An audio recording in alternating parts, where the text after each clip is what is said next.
முதலமைச்சர் விஜய் அவர்களோட மகனான ஜேசன் சஞ்சய் முதல் முறையாக தமிழில் இன்டர்வியூ கொடுத்துருக்கிறது பலருக்கும் ஆச்சரியத்தையும் அதிர்ச்சியும் ஏற்படுத்தியிருக்கு. மேலும் அவர் முன்னாடி சின்ன வயசில் நடந்த சுவாரஸ்யமான விஷயங்களை சொல்லியிருந்தாரு.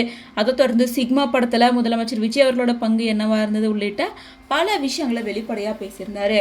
இப்போ முதலமைச்சர் விஜய் அவர்கள் மகனுக்கு எவ்வளவு கண்டிஷன் போட்டிருக்காரு, என்ன மாதிரி விஷயங்கள்லாம் சொல்லி இன்ஸ்பயர் பண்ணியிருக்காரு அப்படின்னு சொல்லிட்டு பல விஷயங்கள் இப்போ சோஷியல் மீடியாவில் வைரல் ஆகிட்டு இருக்கு.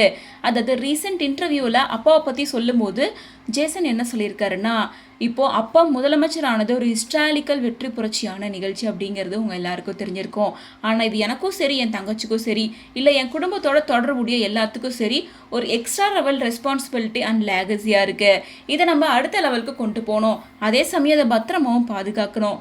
இதில் நாங்கள் ரொம்ப கவனமாகவும் எச்சரிக்கையாகவும் இருந்து தான் ஆகணும். ஏன்னா தற்போதைய சூழல் அப்படி தான் இருக்குது. எனக்கு அப்பா சொன்ன அட்வைஸ் அப்படின்னு பார்த்தா ஒன்றே ஒன்று நல்ல ஞாபகம் இருக்குது. அப்பா சொன்னதில் ரொம்ப பிடிச்சிருந்ததும் அதுதான், நான் எனக்கான சொந்த அடையாளத்தையும் என் சொந்த பெயரையும் உருவாக்கணும் அப்படின்னு அவர் ஆசைப்பட்டாரு. அதையே தான் நானும் நினச்சிட்டு இருந்தேன். அதனால் நாங்கள் 2 பேருமே ஒரே சிந்தனையில் இருந்ததால் நாங்கள் என்ன செஞ்சு நினச்சோமோ அதை 2 பேரும் ஒன்றோட ஒன்று கரெக்டாக ஒத்து போச்சு. ஆமாப்பா, எனக்கும் இதுதான் வேணும், இதை செய்யறதுக்கு எனக்கு உதவி மட்டும் பண்ணுங்க அப்படின்னு சொன்னேன். அவரும் கண்டிப்பாப்பா கண்டிப்பா அப்படின்னு சொன்னார். அப்புறம் என்கிட்ட என்ன கேட்டாருன்னா, உனக்கு ஏதாவது உதவி வேணும் அப்படின்னா நீ எப்போ வேணா என்கிட்ட வரலாம், ஆனால் நீங்களாக தான் முன்னாடி என்கிட்ட கேட்கணும், நானாக எதுவும் கேட்க மாட்டேன் அப்படின்னு சொன்னார். தட்டில் போட்டு சோறை ஊட்டி விட முடியாது, உனக்கு என்ன வேணுமோ அதை நீ தான் கேட்கணும். அது ஒரு நல்ல விஷயந்தான், நான் என்னோட சொந்த அனுபவம் மூலமாக கற்றுக்கணும், அதுலேருந்து நிறைய விஷயங்களை தெரிஞ்சுக்கணும்னு அவர் ஆசைப்பட்டார்.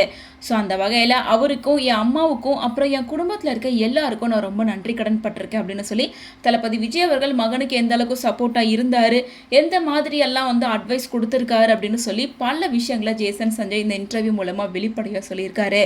தொடர்ந்து அம்மா அப்பா இப்போ என்ன பண்ணிட்டு இருக்காங்க, என்ன செஞ்சிட்டு இருக்காங்க அப்படின்ற பல விஷயங்களை சொல்லியிருக்காங்க.